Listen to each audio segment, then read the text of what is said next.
okay, is we look at CT, obviously, to number of reasons, right? So we want to do the pre-index TAVR CT, okay?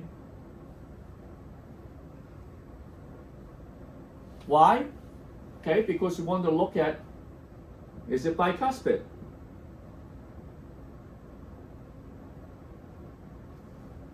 Okay. 2 is annular LVOT calcium. Okay. 3, you can calculate the left main, right coronary, sinus valsalva, STJ dimensions, and also sinus height. So you can get all those reference points. Because when you look at the post-index TAVR CT, because you don't have the implant depth and the valve in can, it'll be harder to reference that. But if you have this, it'll be very important. And then also, sizing. Was the first valve appropriately sized? Was it undersized? Too oversized? What is the story here? So I think this is very important to kind of strategize. Now, then you go, obviously, looking at your post-index TAVR CT.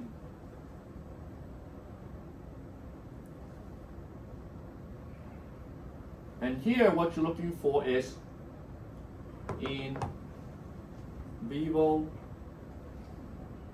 dimensions.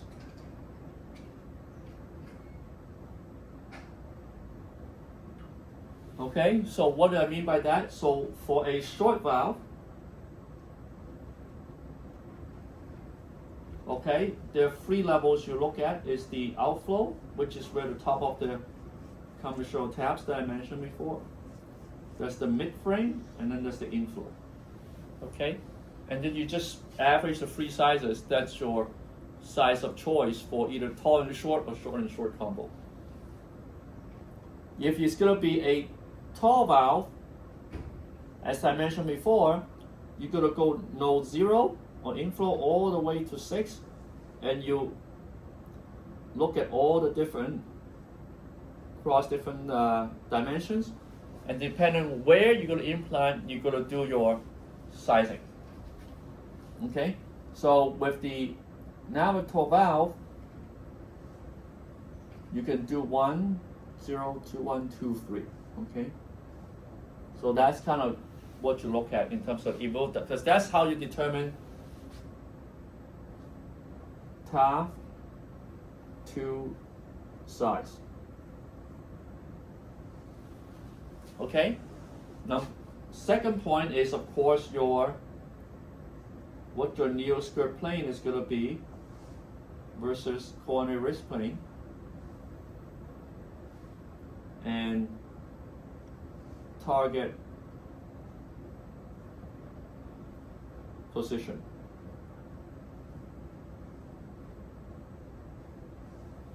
Okay, so you can look into that, and then you can correlate that with the pre-index TAVR CT in terms of some of the reference points to look at implant depth and so forth. So that's kind of, in essence, what the CT will tell you. Okay, next, we like to do a angiography, either do it during the procedure or before. And what that does is you can determine your frame alignment view,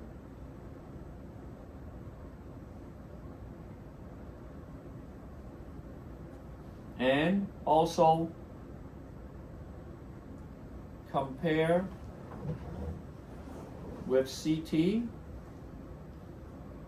on NSP. And again, this is done in the LAO cranial projection that I showed you earlier over there, in terms of your angiography, whether it confirms with the CT finding whether you're going to implant a certain target position. Okay? 3 is we like to do a TEE to check for mechanism of failure.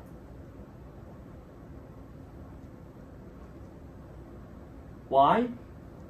Because you can have AS, you can have AR, you can have mix,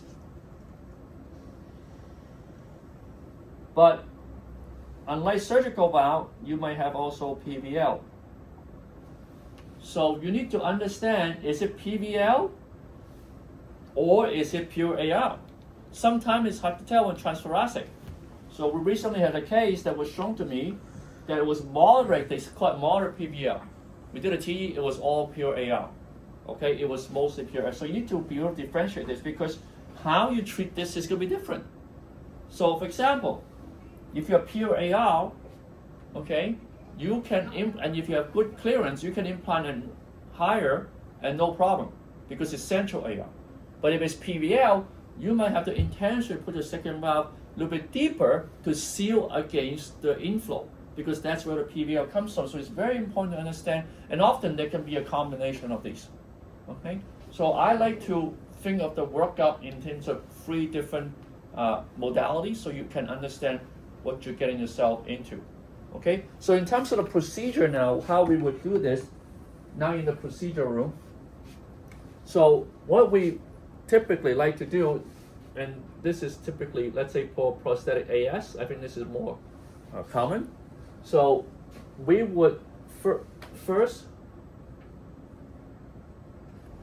and let's say in a short valve, so, and then this is a tall valve. So they fail by AS. So these valves are not that easy to cross, okay? So what we like to do is once we are crossed, we would expand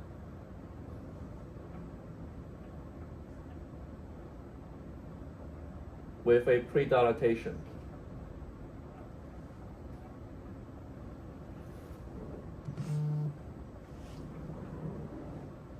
Okay, and this one we will just do a BAV, small BAV, to allow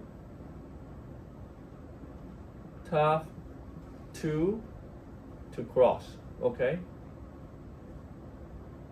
So how we decide how much to expand depends on what we saw in the in vivo CT and also the pre-index TAVR CT. So we typically like to pre-dilate to the nominal dimensions of the first valve, to dilate to nominal dimensions, unless we see that the valve was very oversized to the native anatomy. That's why it's important to get the pre-index CT, especially if there's hostile anatomy. So unless plus oversize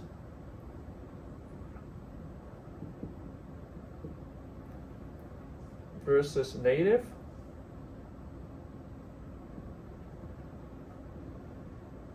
or plus annulus and LVOT calcium. Okay, so let's say this is the 23 millimeter balloon expandable valve. We would prefer, in our typical practice, would pre-dilate a 23 millimeter non-compliant balloon so that you get the maximum dimensions possible. And then your second valve will follow after that, because the literature has shown that if you put in the second valve already and you try to post-dilate both, it's much harder to expand the first valve. In fact, it doesn't actually happen. So whether you do a tall and short or short and short combination, we would do this first. If you're going to see on the pre-index TAVR CT very hostile anatomy, potential for rupture risk, or you're very oversized, you don't think you're going to expand too much, you can downsize to 1. So rather than 23 millimeter, you can go for 22 millimeter non-compliant balloon. Especially as I mentioned before, most of these valves are underexpanded. So this is kind of how we do it. Step 1, if it's going to be a tall valve, you don't need to go expand too aggressively because this is a night knot frame, so it's going to recoil. The short valve is going to do that for you. So you can just do a gentle BAV. We typically, depending on the waist size, typically we can do 18 to 22, just enough to be able to cross the valve so that you don't get hung up as with the first valve, the frame. Okay, so that is the first step that we do. So now that you expand, of course you would always have the second valve ready because you don't want to cause a QAR, and then you have to do the procedure expeditiously. So second point, okay, is to position the valve, okay, in terms of the crossing. Okay, so I'm going to show you a let's start with a short in short combination, okay, and then we'll go through the different permutations. So this is your first valve, okay. So again, we go with the frame alignment view. So this is relatively straightforward, short and short. Okay, again, I like to see where the left main is. And so depending on where you put your first valve, again, of course, it depends on where you're going to aim to land, right?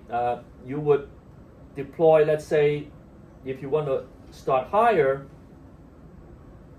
you would position the short valve a little bit higher so that when it foreshortens, it typically foreshortens both directions, actually. So it means, so unlike the native, actually, so you have to be accounted for that. So if you want to implant a little bit higher, then you start higher. If you want to implant exactly the same, you might put it right here, just kind of pretty even because you foreshorten kind of both ways. And if you want to implant deeper, because you need to seal against the inflow, you would may need to go down deeper because this will foreshorten down more, and then you can go up or even deeper. But you want to be coaxial as much as possible. So what you don't want is this situation, if you can avoid it, is that you have this, and then let me just read through this.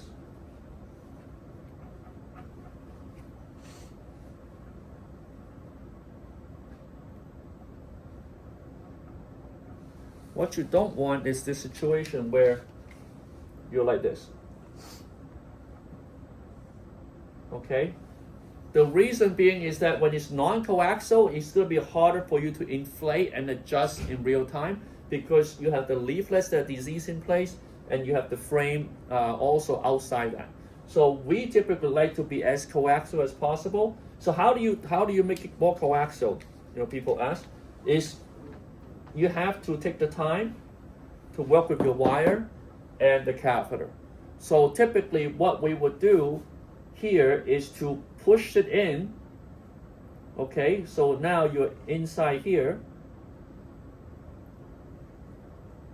and then you stand up the valve, push the wire to stand up the valve, okay? So when you push, the operator one push it in, it's obviously too deep, and then you stand up with the wire. So now what you would end up having is the valve position more like this.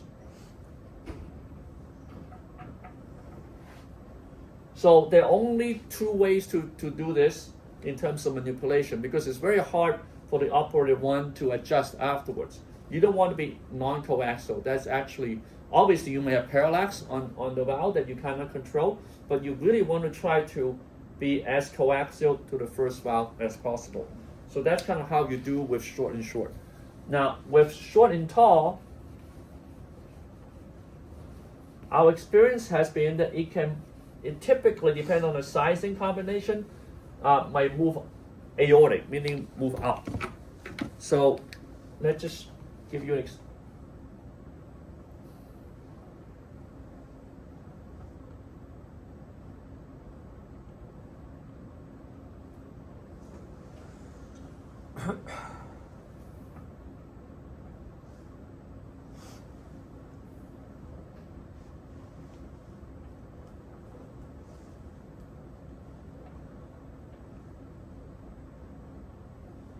Okay, so again, 0, 1, 2, 3, 4, 5, and 6, okay?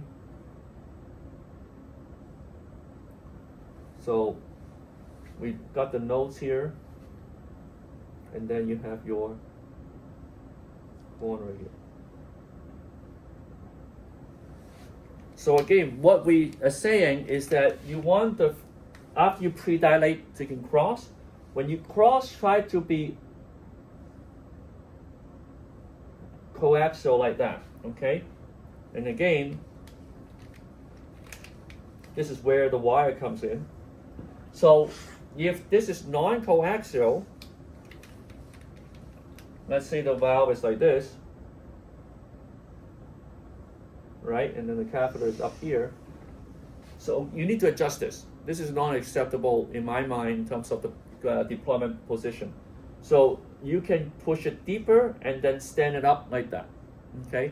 And so what we typically find is that when you deploy a short and tall combination, let's say a 23S3 and a 26 or 29 Evolut, the valve tend to move up. So we have a couple of tricks to figure this, to try to optimize this. So number one, you want to know what the target is, right? This is we call it no-fly zone, okay? You cannot go above it, you obstruct the coronary. So you have to have a margin for that. Number two, if you're worried, what we typically do now, actually is a very good landmark, is to put a coronary guide and a wire in there. Because you know that this is where the coronary wrist plane is, and if you have to stay at this wrist plane a little bit higher, you have to wire a landmark to know how high that the valve can ride up to go, and also at the same time you can protect it so that in case you have a real obstruction, you can still rescue. So I think that is very important to consider if you are concerned that it never hurts to put this. This is an excellent landmark once in the frame alignment view to be able to get this. And then finally, we do the valve. We put the valve, again, as I mentioned before, we want to make sure it's coaxial. And we found that in this kind of combination, it typically would move up half node or even one node. Okay, so remember, sometimes life and death depends on just that one node change. Okay, so that's why if you're concerned, put a wire in there to protect you is a great landmark. And two is that you don't want to start too deep, obviously, in case the valve move ventricular, but typically move up. So what happens is that if the valve start to move up, you need to pull the wire, okay? Because sometimes then the wire push it up. So you pull the wire to let it drop down a little bit.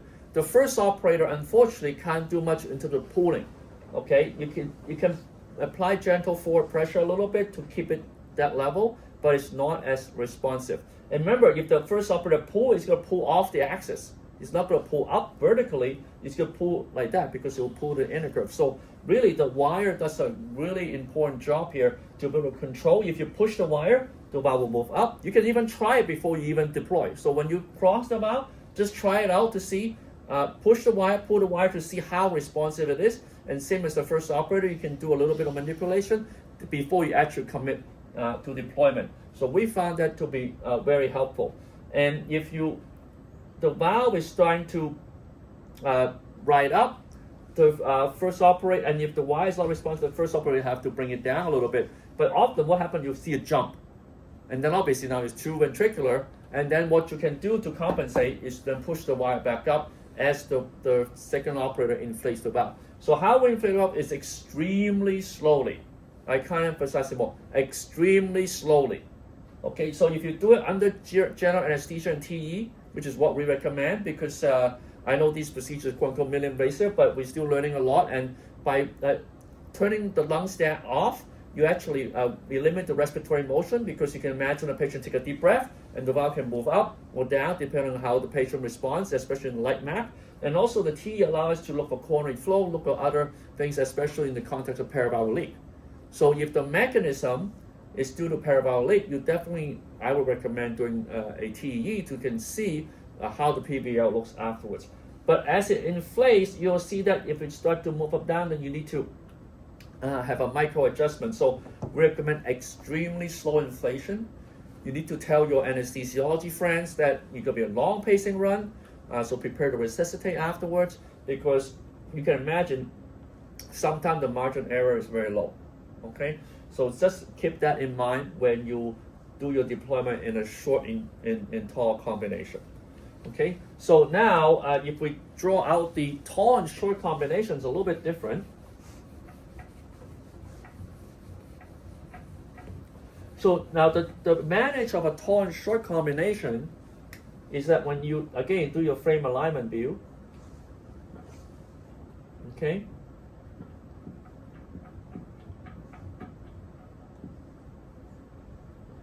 so you want to expand the first frame first, okay? So you can see your coronaries here. So you know how much clearance you have already. You do your angiogram.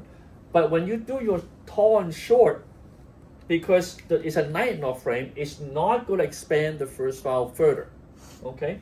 So you will deploy your tall valve in this configuration. And again, this is not for treating PVL, okay? The tall and short combination is not going to help you PVL.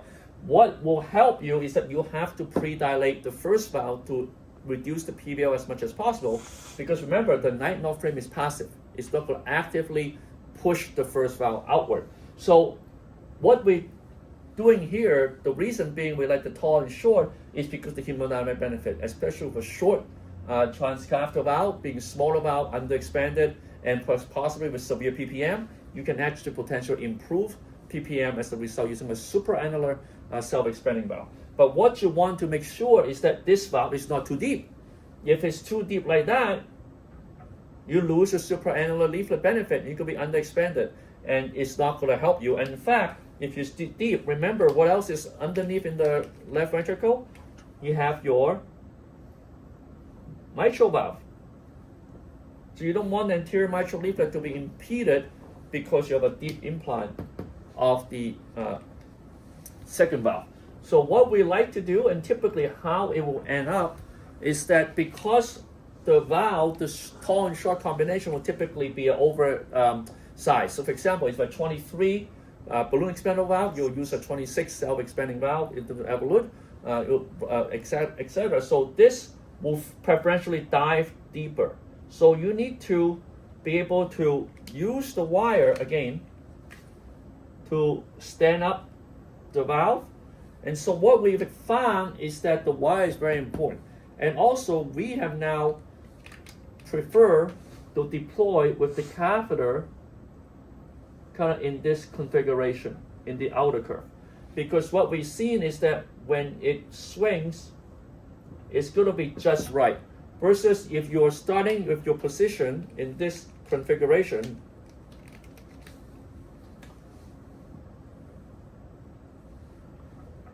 when the valve fluid is going to go deep, okay? That's no good. Because now you're going to be high on one side and deep on the one side, and when you release the valve, it's going to be both be deep. So we like to be flowing symmetrically as possible. So with the evolute FX, it certainly helps with the dots to identify where you are. But even with Pro Plus and older generation, try to be as symmetric as possible when you start the flowering, and as much as the outer curve. What we find when outer curve, it swings more symmetrically, it will start to dive down a little bit, and you can control that with the wire, and you can also use control pacing or semi-rapid pacing to help, and then you can go all the way to 80%. Now, one thing we've done for all combination, short and short, short and tall and short, is to post-dilate, okay? And the reason why we post-dilate is that, remember, it's not just the frame that can be underexpanded, but also there's leaflets present, there's thickened leaflets. So there's going to be a gap, especially for tall and short combination. You're going to see that the valve does not expand to the first valve. It's going to be a big gap here. And so you need to post-dilate this valve, okay, based on the IFU, to make sure you don't have a gap there, number one. Number two, you're not going to get a leak between these two valves. That can happen. And finally, you want to optimize the frame expansion of the tall and short combination to confer durability. Same thing for short and short. We like to do that. We with the short and short, we like to do a double tap technique, or even add one cc just to expand that more. And the short and tall combination, as long as you're not going to obstruct the coronary, you have good landing zone, you can post-dilate as well to optimize the frame expansion. And with some post-CT data suggests that that would be helpful. So I think in summary, in terms of the procedural standpoint, we'd like to do it under general anesthesia and TE, because you can evaluate a lot of anatomy, PVL, hemodynamics. You can actually really much control your deployment, particularly in a short and tall combination, where even the difference in node will matter. And finally, we'd like to, as I mentioned, optimize the first valve to prepare for the second valve for landing. So in the case of a short valve being number 1, you put in a second valve. We'd like to pre-dilate the first valve, the short valve, to optimize the expansion before we put a second one. And if it's a tall valve to start with, you like to have a gentle pre-dilatation. If it's aortic stenosis, then you can make it cross easier.